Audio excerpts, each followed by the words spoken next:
दोस्तों नमस्ते। PC electrical channel में आपका स्वागत है। दोस्तों आज का टॉपिक है इलेक्ट्रोलाइसिस। पिछली वर्ष इलेक्ट्रोलाइसिस के आए हुए क्वेश्चन या विगत वर्षों के जो प्रश्न हैं दोस्तों उनको हल करते हैं। पहला क्वेश्चन देखते हैं दोस्तों। एक आवेशित सेल में धनात्मक आवेश होता है। एक आवेशित सेल में धनात्मक आवेश क्या होता है दोस्तों? एक जो चार्ज सेल है उसमें धनात्मक जो आवेश होता है वो धनायन होता है, जिसे एनोड भी कहते हैं। क्या होता है दोस्तों? धनायन होता है एनोड, जिसे एनोड कहते हैं। ऋणायन को कैथोड कहते हैं दोस्तों। सेकंड क्वेश्चन, इलेक्ट्रोलाइट में विद्युत प्रवाह किसके माध्यम से होता है? जो अपना घोल होता है इलेक्ट्रोलाइट दोस्तों, घोल से कहते हैं। चालक जो घोल होता है सेल के अंदर, चालक घोल या चालक द्रव होता है, उससे इलेक्ट्रोलाइट कहते हैं। इलेक्ट्रोलाइट अम्लीय प्रकृति का होना चाहिए, कार्बनिक प्रकृति का होना चाहिए, नेगेटिव ताप गुणांक होना चाहिए और कम आंतरिक प्रतिरोध वाला होना चाहिए दोस्तों। ये इलेक्ट्रोलाइट के गुण होने चाहिए। तो वो कह रहा है इलेक्ट्रोलाइट में जो विद्युत का प्रवाह होता है वो किसके माध्यम से होता है? इलेक्ट्रॉन, परमाणु, धनायन, ऋणायन दोस्तों आयन्स के माध्यम से होता है। तो दूसरे का करेक्ट आंसर हो जाएगा सी, धनायन ऋणायन के कारण इलेक्ट्रोलाइट में विद्युत का प्रवाह होता है दोस्तों। अब थर्ड क्वेश्चन को देखते हैं दोस्तों। थर्ड क्वेश्चन है, इलेक्ट्रोलाइसिस की क्रिया होती है। इलेक्ट्रोलाइसिस की क्रिया किस में होती है दोस्तों? अकार्बनिक चालक द्रव्यों में, कार्बनिक चालक द्रव्यों में, अकार्बनिक कुचालक द्रव्यों में, कार्बनिक कुचालक द्रव्यों। तो दोस्तों अकार्बनिक चालक द्रव्यों में इलेक्ट्रोलाइसिस की क्रिया होती है। मैंने आपको बताया था इलेक्ट्रोलाइसिस की क्रिया किसे कहते हैं कि जब किसी इलेक्ट्रोलाइट या घोल में, चालक घोल में करंट दिया जाता है तो वह आयंस में बढ़ जाता है। तो वो घोल की विशेषता होती है कि वो अकार्बनिक प्रकृति का होता है, अम्लीय होता है, एनटीसी होता है, ऋणात्मक ताप गुणांक वाला घोल होता है दोस्तों। और इस घोल का आर है जो परिवर्तनीय होता है। तो इलेक्ट्रोलाइसिस की क्रिया हमेशा अकार्बनिक चालक द्रव्यों में होती है। ये आंसर करेक्ट होगा थर्ड का। क्वेश्चन नंबर 4 देखते हैं दोस्तों। इलेक्ट्रोलाइसिस या विद्युत अपघटन क्या है? करंट प्रभाव से इलेक्ट्रोलाइट का आयंस में विभाजित होना। बिल्कुल करेक्ट आंसर। करंट प्रभाव से इलेक्ट्रोलाइट का आयंस में अर्थात प्लस माइनस में बंटना क्या कहलाता है? इलेक्ट्रोलाइसिस कहलाता है। या करंट प्रभाव से इलेक्ट्रोलाइट का गर्म होना, ये भी गलत है, ये भी गलत है। तो पहला ए आंसर करेक्ट हो जाएगा फोर्थ का दोस्तों। फिफ्थ क्वेश्चन, 5 क्वेश्चन की बात करते हैं। इलेक्ट्रोलाइट के लिए असत कथन क्या है? ये कार्बनिक प्रकृति को होता है, बिल्कुल सही कथन है। इसका ऋणात्मक ताप गुणांक होता है, इसका प्रतिरोध परिवर्तनीय होता है। तो दोस्तों इसमें डी आ जाएगा, उपरोक्त में से कोई नहीं।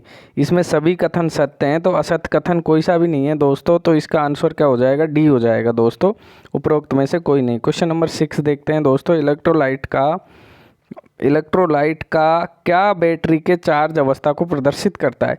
तो दोस्तों इलेक्ट्रोलाइट का जो विशिष्ट गुरुत्व है, जिसे स्पेसिफिक ग्रेविटी कहते हैं, जिसे अपन हाइड्रोमीटर से नापते हैं, ये ही बैटरी की चार्ज अवस्था को बताता है। इलेक्ट्रोलाइट की जो स्पेसिफिक ग्रेविटी है, विशिष्ट गुरुत्व है, ये बैटरी की चार्ज अवस्था को बताती है। चार्ज अवस्था में बैटरी का जो स्पेसिफिक ग्रेविटी है, हाइड्रोमीटर से नापते हैं, वो 1.25 से 1.28 के बीच होती है। तो अपन को पता चलता है बैटरी पूर्ण रूप में चार्ज है दोस्तों। क्वेश्चन नंबर 7 की बात करते हैं दोस्तों। विद्युत अपघटन इलेक्ट्रोलाइसिस के नियम दिए फैराडे ने दिए थे दोस्तों। विद्युत अपघटन के नियम किसने दिए? फैराडे ने। तो 7 का बी करेक्ट आंसर हो जाएगा दोस्तों। 8 की बात करें, इलेक्ट्रोप्लेटिंग किस सिद्धांत पर काम करता है? तो फैराडे के विद्युत अपघटन के सिद्धांत पर इलेक्ट्रोप्लेटिंग काम करता है। तो 8 में बी हो जाएगा दोस्तों। क्वेश्चन नंबर 9 की बात करें दोस्तों। इलेक्ट्रोप्लेटिंग में प्रयुक्त बफिंग मशीन की गति होनी चाहिए। तो बफिंग मशीन की गति उच्च होनी चाहिए दोस्तों। तो इसकी गति क्या होगी? उच्च होगी। बफिंग मशीन की गति उच्च होगी दोस्तों। इलेक्ट्रोप्लेटिंग में प्रयुक्त बफिंग मशीन की गति हमेशा उच्च होती है दोस्तों। क्वेश्चन नंबर 10 की बात करें दोस्तों। इलेक्ट्रोलाइसिस के प्रथम नियम के अनुसार इलेक्ट्रोलाइट में मुक्त आयन की मात्रा m होती है। मुक्त आयन की मात्रा m विद्युत घोल के विद्युत रासायनिक तुल्यांक के समानुपाती होती है। तो दोस्तों इसका करेक्ट आंसर हो जाएगा ए। 10 का करेक्ट आंसर ए हो जाएगा दोस्तों। क्वेश्चन नंबर 11 की बात करें तो क्वेश्चन नंबर 11, फैराडे विद्युत अपघटन के दूसरे नियम के अनुसार किस पात्र की आवश्यकता होती है? तो दूसरे नियम में वोल्टामीटर की आवश्यकता होती है। वोल्टामीटर जो इसमें घोल भरते हैं उस पात्र की आवश्यकता होती है। और फैराडे का दूसरा नियम होता है कि विभिन्न गोलों में समान करंट समान समय के लिए दिया जाए, समान करंट समान समय t के लिए दिया जाए तो गोलों में मुक्त होने वाले पदार्थ की मात्रा गोलों के विद्युत रासायनिक तुल्यांक के समानुपाती होती है। m समानुपाती z, फर्स्ट बैटरी के लिए M1 समानुपाती Z1 हो जाएगा, दूसरी बैटरी के लिए M2 समानुपाती Z2 हो जाएगा। क्वेश्चन नंबर 11 का करेक्ट आंसर वोल्टामीटर है। दोस्तों क्वेश्चन नंबर 12 की बात करें, बैटरी आवेशन के लिए इलेक्ट्रोलाइट को तैयार करते समय सल्फ्यूरिक अम्ल में किसको धीरे धीरे डाला जाता है? जब नई बैटरी लाते हैं और उसको अपन चार्ज होने के लिए तैयार करते हैं दोस्तों, तो सल्फ्यूरिक अम्ल होता है H2SO4, उसमें अपन धीरे धीरे आसूत जल को डालते हैं। क्या मिलाते हैं उसमें? आसूत जल। तो 12 का करेक्ट आंसर सी हो जाएगा दोस्तों। क्वेश्चन नंबर 30 की बात करें, इलेक्ट्रोलाइसिस का उपयोग किया जाता है। इलेक्ट्रोलाइसिस का उपयोग इलेक्ट्रोप्लेटिंग में करते हैं, टाइपिंग में करते हैं, इलेक्ट्रोलाइटिक कैपेसिटर में करते हैं, तो सभी हो जाएगा दोस्तों। 13 का क्या हो जाएगा? डी, सभी।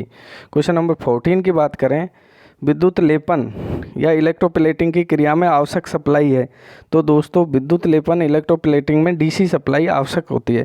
क्वेश्चन नंबर 15 की बात करें दोस्तों, इलेक्ट्रोप्लेटिंग क्या है? इलेक्ट्रोप्लेटिंग को अपन विद्युत रंजन भी कहते हैं, विद्युत लेपन भी कहते हैं। इलेक्ट्रोप्लेटिंग क्या है? घटिया वस्तु पर अच्छी धातु की परत चढ़ाना इलेक्ट्रोप्लेटिंग कहलाती है। लो वोल्टेज डीसी से अपन इसको करते हैं दोस्तों। यह वस्तु को सुंदर भी बनाती है, वस्तु को जंग से भी बताती है। तो इलेक्ट्रोप्लेटिंग इसमें डी करेक्ट आंसर आ जाएगा दोस्तों, कि घटिया वस्तु पर अच्छी वस्तु की परत चढ़ाना, वस्तु को सुंदर बनाना, वस्तु को जंग से बचाना, ये सभी इलेक्ट्रोप्लेटिंग के गुण हैं। तो 15 में डी आ जाएगा दोस्तों। 16वां क्वेश्चन की बात करें, इलेक्ट्रोप्लेटिंग से पहले आवश्यक है।